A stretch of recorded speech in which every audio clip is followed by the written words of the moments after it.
انہوں نے کہیں بھی اب آخر میں جو حدیث پڑھی اس میں بھی ابو بکر اور عمر رضی اللہ تعالیٰ عنہ کا نام تک نہیں لیا، صرف یہ کہا کہ رسول اللہ صلی اللہ علیہ وسلم نے فرمایا کہ میرے بعد خلفاء ہوں گے۔ اب آپ دیکھیں بعد کے لفظ سے یہ کہہ رہا ہے کہ امیڈیٹلی، بعد کے لفظ کے بعد انہوں نے مفہوم لیا، اپنا مفہوم لیتا ہے۔ وہی تو میں کہہ رہا ہوں، سارا یہ مفہوم لے رہا ہے یاری صاحب، اس کے پاس کوئی دلیل نہیں ہے، قرآن اور حدیث ہے وہ۔ اب میں اس کو بتاتا ہوں کہ عیسیٰ علیہ الصلوۃ والسلام آئے اور انہوں نے کہا کہ یاتی من بعد اسمہ احمد، سورۃ صف کی آیت ہے کہ میرے بعد میں نبی احمد آئے گا، میرے بعد میں آئے گا۔ وہاں بعد کے الفاظ ہیں، وہاں بھی بعد کے الفاظ ہیں کہ میرے بعد میں خلفاء ہوں گے۔ آپ نے ان کی معنی لے لی امیڈیٹلی آفٹر رسول اللہ صلی اللہ علیہ وسلم، لیکن یہاں پر بھی من بعدی کا لفظ ہے جو عیسیٰ علیہ السلام نے لیا۔ تو مجھے بتاؤ رسول اللہ صلی اللہ علیہ وسلم کے بعد، رسول اللہ صلی اللہ علیہ وسلم حضرت عیسیٰ کے 600 سال بعد آئے، لیکن عیسیٰ علیہ السلام نے بعد کا لفظ وہاں پر استعمال کیا قرآن مجید کے اندر۔ تو یہ آپ کیسے کہتے ہیں کہ امیڈیٹلی ہونا چاہیے؟ بعد تو 600 سال رسول اللہ صلی اللہ علیہ وسلم بعد میں آئے، اس کو سارا کچھ پتا ہے، لیکن اس کے پاس کوئی دلیل نہیں ہے قرآن مجید میں۔ اب یہ بھاگنے کی کوشش کر رہا ہے، یہ پھنس چکا ہے کہ اس لیے وہ کہہ رہا ہے کہ جواب نہیں دے گا، اور میں نے آپ کو جواب دے دیا ہے، اور اب یہ بھاگنے کے چکر میں ہے کیونکہ بہت بری طرح یہ پھنسا ہے۔ آج تک کوئی بندہ اس کے ساتھ نہیں ٹکرایا ہوگا، یہ اپنے مفہوم اور اپنی تشریح ساری پیش کرتا ہے، لیکن یہاں پر آ کے اب وہ پوری طرح الحمدللہ پھنس چکا ہے کہ وہ جو ہے نا۔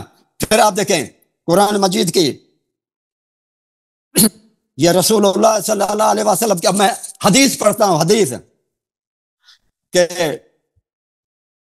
قال رسول اللہ صلی اللہ علیہ وسلم، 10 صحابہ تھے، ترمذی اور مسند احمد میں حدیث ہے، رسول اللہ صلی اللہ علیہ وسلم نے فرمایا ابو بکر فی الجنہ، بالکل میں آپ کی طرف آتا ہوں میرے بھائی، ابو بکر فی الجنہ، عمر فی الجنہ، عثمان فی الجنہ، 10 صحابہ کے لیے رسول اللہ صلی اللہ علیہ وسلم نے۔ دیکھو میں نے نام لے کر بتا رہا ہوں، عمر، ابو بکر، اس طرح سے یہ آپ مفہوم نہیں چلے گا۔ جب میں نام لیتا ہوں تو آپ ان کو کینسل کریں، نام کے ساتھ درمیان میں نہ بولیں، نام نہ لیں، آپ درمیان میں اختلاف، درمیان میں نہ آئیں، درمیان میں نہ آئیں، اپنے ٹائم پر بولیں، اپنے ٹائم پر بولیں میرے بھائی۔ حوالہ دیں اور سند ہے تو پڑھیں، کریں سند حدیث پوری پڑھیں، عبادت کا مسئلہ پوری پڑھیں۔ یہ ترمذی کی حدیث نمبر بتا دیتا ہوں میں آپ کو، ترمذی حدیث نمبر 3684 اور مسند احمد میں 1611۔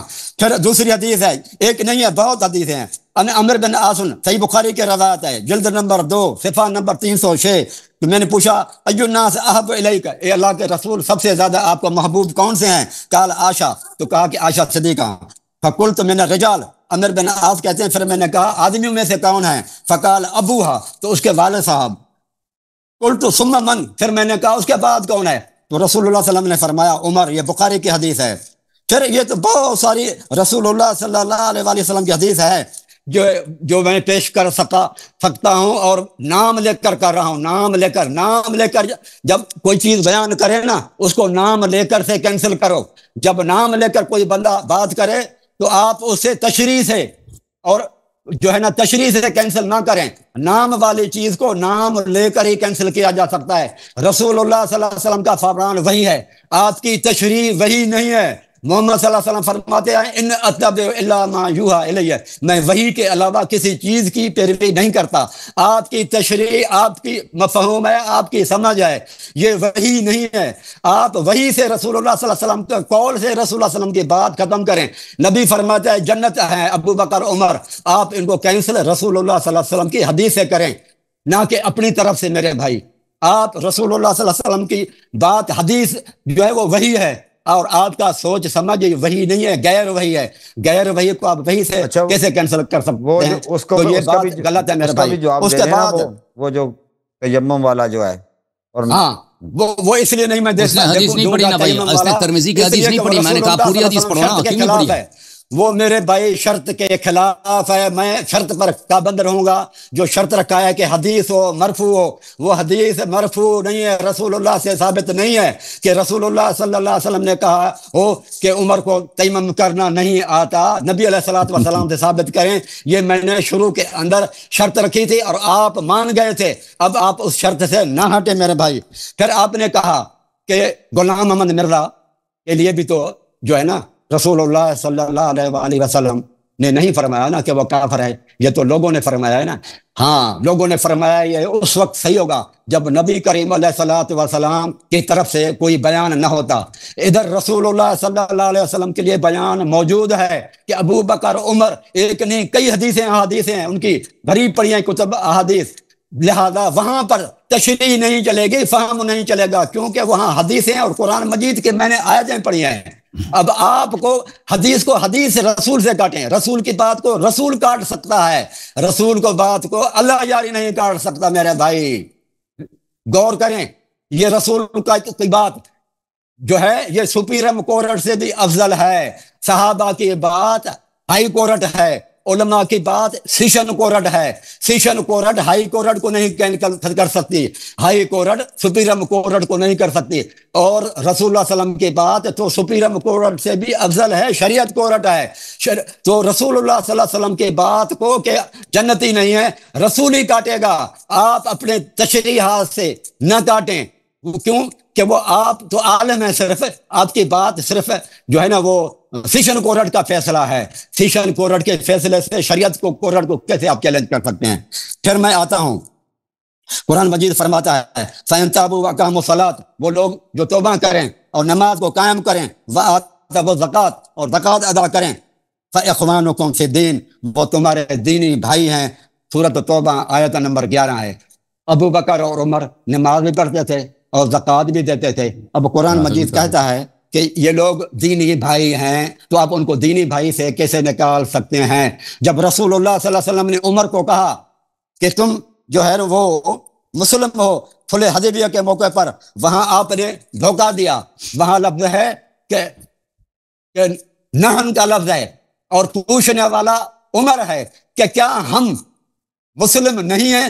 تو رسول اللہ صلی اللہ علیہ وسلم نے کہا کیوں نہیں، ہاں نام ہم ہیں. جو پوچھنے والا ہوتا ہے نا سب سے پہلے وہ ہوتا ہے، دوسرے لوگ بعد میں آتے ہیں. یہاں بھی دھوکہ دے گیا، نہن پوچھ رہا ہے ایک بندہ اور رسول اللہ صلی اللہ علیہ وسلم وہ دوسروں کو شامل کریں گے تو وہ پوچھنے والا کدھر گیا؟ تو یہ بھی انہوں نے بہت بڑی، اللہ یاری صاحب نے خیانت کی ہے رسول اللہ صلی اللہ علیہ وسلم سے. عمر نے کیا، نہن ہم اس نے رسول اللہ صلی اللہ علیہ وسلم کو اور سوال کوئی اور کرے اور رسول اللہ صلی اللہ علیہ وسلم جواب کچھ اور کو دے رہے ہیں. کس طرح سے اللہ یاری آپ بات کرتے ہیں میرے بھائی؟ آپ دیکھیں کہ پھر قرآن مجید کی آیت ہے وَلَوْ أَنَّهُمْ إِذْ ظَلَمُوا أَنفُسَهُمْ وَلَوْ أَنَّهُمْ إِذْ ظَلَمُوا أَنفُسَهُمْ جَاءُوكَ فَاسْتَغْفَرُوا اللَّهَ وَاسْتَغْفَرَ لَهُمُ الرَّسُولُ. یہ سورۃ نساء آیت نمبر 64 ہے. اگر جنہوں نے اپنے نفسوں کے اوپر ظلم کیا ہے رسول کے پاس آتے، اس کا مطلب یہ کہ ظالم لوگ، منافق لوگ رسول اللہ صلی اللہ علیہ وسلم کے پاس اگر آتے تھے تو مفاد کے خاطر آتے تھے، فائدہ لینے کے لیے آتے تھے اور تکالیف کے وقت میں نہیں آتے تھے. اللہ تعالیٰ فرماتا ہے اگر یہ ظالم لوگ رسول اللہ صلی اللہ علیہ وسلم کے ساتھ تکالیف کے وقت بھی آتے تو کیا ہوتا؟ اللہ تعالیٰ ان کو معاف کرتا.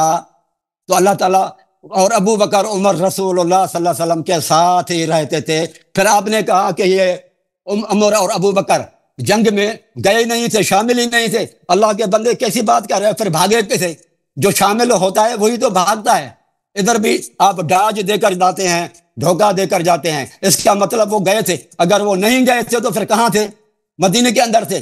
یہ تو آپ کی کتابوں میں میرے بھائی لکھا ہوا ہے کہ جنگ بدر میں ابو بکر اور عمر بھی ساتھ تھے. تو اس لیے تو آپ کہتے ہیں نا کہ وہ بھاگ گئے. پھر آپ کو بھاگنا تو یاد ہے، افسوس کی بات ہے. اور ان کو جو اللہ تبارک و تعالیٰ نے معافی دی ہے وہ آپ کو یاد نہیں ہے. وہ کافر کو، منافقین کو اللہ تعالیٰ معاف کرتا ہے ان کی کسی غلطی کی وجہ سے. مومن کو اللہ تعالیٰ غلطی پر معاف کرتا ہے، یا کافر اور منافقین اور مرتدین کو معاف کرتا ہے غلطی کے اوپر؟ یہ بھی آپ کو پتہ نہیں ہے. آج آپ کا حشر انشاءاللہ العزیز دنیا دیکھے گی. اللہ یار صاحب ایسا انشاءاللہ العزیز آپ کے اوپر میں قرآن مجید پڑھ رہا ہوں، آپ کے پاس کوئی جواب نہیں ہوگا انشاءاللہ العزیز. اللہ تبارک و تعالیٰ فرماتا ہے چلنا سر ٹائم فنش ہو گیا آپ کا ٹائم. میرے پاس تو ذخیرہ ہے بہت قرآن مجید کی آیتوں کا آج. اوکے جناب. بسم اللہ الرحمن الرحیم. محترم ناظرین، یہ شخص کہتا ہے کہ اللہ تعالیٰ کافر کو معاف نہیں کرتا. دیکھیں اللہ تعالیٰ نے قرآن مجید گناہ کی وجہ سے کہا، میں نے گناہوں کی وجہ سے نہیں کہا. پلیز ثابت کا، اچھا خاموش ہو جانا یار، بولنے دے. بیچ میں نہ بولا کریں چنا صاحب بیچ میں نہ بولا کریں چنا صاحب بیچ میں نہ بولا کریں نا. دیکھیں بسم اللہ الرحمن الرحیم یہ کہتا ہے کہ اللہ تعالیٰ کافر منافق کو معافی نہیں دیتا ہے. معافی دو قسم کے ہوتے ہیں. ایک دفعہ ہوتا ہے توبہ قبول کرنا کہ اللہ تعالیٰ کسی کا توبہ قبول کر لیتا ہے, وہ صرف مومن کے لیے ہوتا ہے جو توبہ کر لیتا ہے. ایک دفعہ ہوتا ہے کہ اللہ تعالیٰ دنیا میں عذاب نہیں کرتا. اس طرح کا عفو قرآن مجید میں بنی اسرائیل کے لیے بہت زیادہ ہے کہ ان کے دل میں بچڑے کی محبت تھی, بچڑے کی وہ عبادت کرنا چاہتے تھے. موسیٰ علیہ السلام نے بچڑے کو توڑا تھا, اس کے باوجود مختلف مقامات پر اللہ تعالیٰ نے کہہ دیا کہ میں نے ان کو معاف کر دیا. وہ معاف کرنا جب حالانکہ وہ مشرک بھی ہیں, نبی اللہ موسیٰ علیہ السلام کی اذیت بھی کرتے ہیں, بچڑے سے ابھی تک بچڑے پر ان کا ایمان بھی ہے. یہ صحابہ کو جو عفو ملی ہے نا, باغنے والوں کو کہتے ہیں باغنے والوں کو عفو ملی ہے, وہ بنی اسرائیل والی عفو ملی ہے. اس پہ ہمارا مناظرہ ہوا تھا یہاں پہ ان کے عالم دین سے, وہ آپ سے 10 گنا پڑھے لکھے تھے, وہ جواب نہیں دے سکے تھے اس مسئلے پر. یہ کہتے تھے ابوبکر عمر بدر میں ساتھ تھے, ہم بھی کہتے ہیں ساتھ تھے, لڑائی نہیں کیا نا. آپ نے قتال والی آیت پڑھی ہے, قتال کا مطلب ہے لڑائی میں حصہ لینا. انہوں نے لڑے نہیں ہے نا, آپ دکھائیں کہ یہاں پہ کہاں پہ لڑے. ہم تو نہیں کہتے بدر احد میں نہیں تھے, ہم بدر احد میں تھے, یہ غنائم لینے کے لیے آئے تھے, غنائم لینے کے غرض سے آئے تھے. یہ کوئی انہوں نے جنگ میں حصہ تو نہیں لیا تھا. آپ دکھائیں کہ لڑائی دکھائیں کہ وہاں پہ کہاں پہ انہوں نے لڑے. جہاد کس چیز کا نام ہے؟ جہاد اس کا مطلب یہ نہیں کہ آپ ادھر آ جائیں اور لڑے نہیں. اگر آپ میدان میں آئے, آپ نے تلوار اٹھایا, کسی کو زخمی کیا ہے, وار کیا ہے, تو پھر آپ نے قتال کیا نا, لڑائی کیا. وہ تو آپ دکھا نہیں سکے, کہتے صرف آئے تھے جی. وہ آئے تھے, وہ منافق آتے تھے, کیونکہ ان کو وہ ملتے تھے, ان کو غنائم ملتے تھے. یہ انہوں نے کہا کہ ابوبکر عمر نماز پڑھتے تھے اس لیے وہ مسلمان ہیں. بھئی آپ کے بھائی وہ جو ہیں قادیانی, وہ بھی تو نماز پڑھتے ہیں نا, تو ان کو آپ کیوں کافر کہتے ہو؟ کہتے ہیں جو قرآن نماز پڑھے زکات دے تو وہ مسلمان ہے. تو قادیانی بھی کرتے ہیں نا, کیوں ان کو کافر کہتے ہو؟ کیونکہ انہوں نے قرآن کی مخالفت کی. انہوں نے تیمم کی مخالفت کی تھی یا نہیں کی تھی؟ تیمم کی مخالفت کیسے جواب دیا؟ کہتے ہیں اس میں ابوبکر کا اور رسول صلی اللہ علیہ وسلم کی حدیث, یہ بالاجماع صحیح حدیث ہے. میں نے کئی حدیث دکھا دی کہ رسول صلی اللہ علیہ وسلم نے پانی نہ ہو تو تیمم کا حکم دیا ہے. قرآن کی آیت ہے کہ تیمم کیا کرو, اس سے میں کیا زیادہ دکھاؤں؟ عمر جو اس کے مخالفت کر رہا ہے, کہہ رہا ہے کہ تم نماز نہ پڑھو. جو قرآن کی مخالفت کرے, سنت قطعیہ متواترہ کی مخالفت کرے, وہ کیسے مسلمان ہو سکتا ہے؟ یہ میں سمجھا دے. کہتا ہے اس میں یہ حدیث مرفوع نہیں, یہ مسلم کی حدیث نہیں ہے, بالاجماع صحیح حدیث ہے اور اس میں کوئی شک ہی نہیں. اچھا, اس کے علاوہ انہوں نے کہا کہ بھائی حدیث میں یہ تو نہیں ہے کہ فوراً جو خلفاء نبی صلی اللہ علیہ وسلم کے بعد آئیں گے وہ کیا ہوں گے؟ وہ کافر ہوں گے. پہلی بات یہ ہے میرے محترم ناظرین, اس نے حدیث پڑھی ہے کہ ابوبکر فی الجنہ, ابوبکر جنت میں ہے, ٹھیک ہے نا. تو یہ حدیث کے الفاظ ہی سے پتہ چلتا ہے کہ جھوٹی حدیث ہے, کیونکہ نبی صلی اللہ علیہ وسلم ابھی حیات میں نہیں کہہ سکتے ابوبکر جنت میں ہے, وہ اس طرح نہیں کہہ سکتے. واضح ہے کہ یہ ابوبکر کے وفات کے بعد بنی ہے. عمر فی الجنہ, یہ حدیث وضع ہوئی ہے عمر کے وفات کے بعد, کیونکہ جو شخص دنیا میں ہے اس کو نہیں کہتے یہ جنت میں ہے. وہ اس کو آپ کہہ سکتے ہیں کہ یہ جنت میں محشور ہوگا, یہ جنت میں جائے گا, یہ کہہ مرنے کے بعد جنتی ہوگا, یہ کہہ سکتے ہیں. ابھی نبی صلی اللہ علیہ وسلم ادھر, ابوبکر عمر یہ سب ساتھ ہیں, وہ کہتے ہیں فلان فلان فلان جنت میں ہے, وہ تو ابھی ادھر ہی ہیں, یہ کیسے کہہ سکتا ہے؟ تو واضح بات ہے کہ جھوٹے آدمی کے حافظہ نہیں ہوتا. یہ حدیث جھوٹی حدیث ہے, ان لوگوں نے گڑی ہے کہ ابوبکر فی الجنہ, عمر فی الجنہ, عثمان فی الجنہ. اور بھائی ابھی یہ تو دنیا میں ہے, نبی صلی اللہ علیہ وسلم میں حیات میں یہ کہہ نہیں سکتے. نبی صلی اللہ علیہ وسلم یہ کہہ سکتے ہیں کہ یہ لوگ انشاءاللہ جنت میں محشور ہوں گے میرے ساتھ, یہ کہہ سکتے ہیں. یہ تو وہ الفاظ تو نہیں تھے. یہ کتاب اچھا یہ حدیث جھوٹی ہے, واضح دیکھیں. یہ الاستیاف فی معرفت الاصحاب ابن عبد البر کی جلد نمبر 1, یہاں پہ کہتا ہے کہ یہ اس کتاب کے سارے احادیث میں نے بہت ہی معتمد احادیث سے لیے. پھر جلد نمبر 2 میں ملاحظہ کریں, یہاں پہ دیکھیں ولا يختلف العلماء الثقات في ان مروان قتل طلحة يومئذ وكان في حزبه. علماء ثقات کا اختلاف ہی نہیں ہے کہ مروان نے طلحہ عشرہ مبشرہ میں سے اس کو قتل کیا. کیا قتل کیا؟ جنگ جمل کے دوران قتل کیا. اب پتہ ہے کس نے قتل کیا؟ مروان جو عثمان کا داماد بھی تھا, اس کا وزیر اعظم بھی تھا. کس لیے قتل کیا؟ اس کی حدیث بہت زیادہ ہے. اس کو مروان نے طلحہ کو اس لیے قتل کیا کیونکہ عثمان کا قاتل ہے. ملاحظہ کریں, میں آپ کو احادیث اس کی بہت زیادہ, کتاب المصنف فی الاحادیث والآثار جلد نمبر 6, یہاں پہ کان مروان مع طلحہ فی یوم الجمل فلما اشتکت الحرب قال مروان لا اطلب الثاری بعد اليوم. جب جنگ جمل شروع ہوا ہے تو مروان اور طلحہ ایک ہی لشکر میں تھے, عائشہ کے لشکر میں. عثمان نے کہا کہ آج میں نے اپنے بھائی کا, یعنی عثمان کے, مروان نے کہا آج میں عثمان کا, اپنے سسر, اپنے چچا زاد بھائی کے خون کا میں بدلہ لوں گا, اور آج کے بعد میں کسی قسم کا مجھے بدلہ لینے اور انتقام لینے کی ضرورت نہیں ہوگی. ثم رماه بسهم فاصاب, پھر اس نے تیر مارا کس پر؟ طلحہ کو مارا, قتل کیا. اب آئی یہ تمہارا یہ عشرہ مبشرہ ہے, طلحہ خود عثمان کا قاتل ہے. عائشہ نے خود عثمان کے قتل کا فتویٰ دیا، زبیر خود قاتل ہے. بہرحال یہ عشرہ مبشرہ کی حدیث جھوٹی حدیث ہے، باطل حدیث ہے. اور یہ آئے کس لیتے ہیں؟ عشرہ مبشرہ کی حدیث اگر یہ جنتی ہوتے تھے امام علی علیہ السلام کے جنگ میں آ جاتے جمل میں. اچھا اب انہوں نے کہا کہ آپ نے قرآن کی آیت یاتی من بعد رسول اسمہ احمد، میرے بعد نبی آئے گا کہ اس کا نام احمد ہوگا. تو نبی صلی اللہ علیہ وسلم نے کہا کہ میرے بعد جو خلفاء آئیں گے اس طرح کے ہوں گے. تو آپ نے کیسے مانا کہ وہ امیڈیٹلی کہاں سے لے لیا؟ پہلی بات یہ حذیفہ نے کہا کہ اگر میں وہ زمانہ پاؤں تو کیا کروں؟ تو رسول صلی اللہ علیہ وسلم نے کہا کہ ان کی اطاعت کرنا، ان سے لڑنا نہیں. حذیفہ کی وفات ہوئی ہے عثمان کی خلافت میں. اگر یہ دور والے خلفاء ہوتے ہیں نا، رسول صلی اللہ علیہ وسلم کہتا ہے کہ نہیں بھائی یہ تو دور کی بات ہے، یہ 200 سال کے بعد والی بات ہے، آپ اس زمانے کو پاؤ گے نہیں. رسول صلی اللہ علیہ وسلم نے حذیفہ سے کیا فرمایا؟ حذیفہ سے فرمایا کہ تم ان کی بات ماننا. اس حذیفہ کی وفات کب ہے؟ سن 35 عثمان کی خلافت. تو یہ پتہ چلا کہ یہ کون تھے جو کافر ہیں، جو نہ سنت پہ نہ ہدایت پر ہیں، ان کی، اور جو شیطان کے روپ میں انسان کے روپ میں شیطان کے روح ظاہر ہوئے، وہ پتہ چلا کہ وہ کون ہے، یہ پتہ چلا نا. اچھا پھر میں اب امیڈیٹلی میں مزید دکھا دوں گا، اور ان کا کفر بھی ثابت ہوگا. یہ سنن ترمذی ہے، ادھر دیکھو یہاں پہ حدیث دیکھو، علی منی وانا من وهو ولی کل مؤمن من بعدی. رسول صلی اللہ علیہ وسلم نے کہا علی میرا ہے اور میں اس کا ہوں، اور مؤمن کا ولی ہے میرے بعد. یہ کتاب السنہ لابی بکر بن عاصم ہے، ٹھیک ہے نا. علی منی وانا من وهو ولی کل مؤمن من بعدی، اسناده صحیح، الرجال رجال مسلم، انت منی بمنزلت ہارون من موسیٰ الا انك لست نبیا وانت خلیفتی فی کل مؤمن من بعدی. تو خلیفہ کون ہے؟